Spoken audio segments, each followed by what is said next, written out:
যখন কুরআনুল কারীম তিলাওয়াত করা হবে আল্লাহ পাক রব্বুল আলামিন বলেন ফাসতামিউ, তখন তোমরা মনোযোগ সহকারে শ্রবণ করো।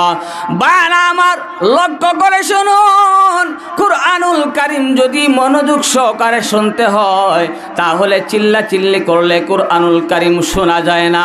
এই জন্য আল্লাহ পাক রব্বুল আলামিন পবিত্র কুরআনুল কারীমের ভিতরে বলেন ও আনসিতু,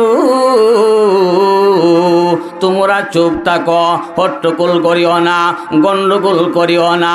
যদি তোমরা হট্টগোল গন্ডগোল না করে কালামুল্লাহ শরীফের তেলাওয়াত শোনো, তখন আল্লাহ পাক রব্বুল আলামিন বলেন লাআল্লাকুম তুরহামুন,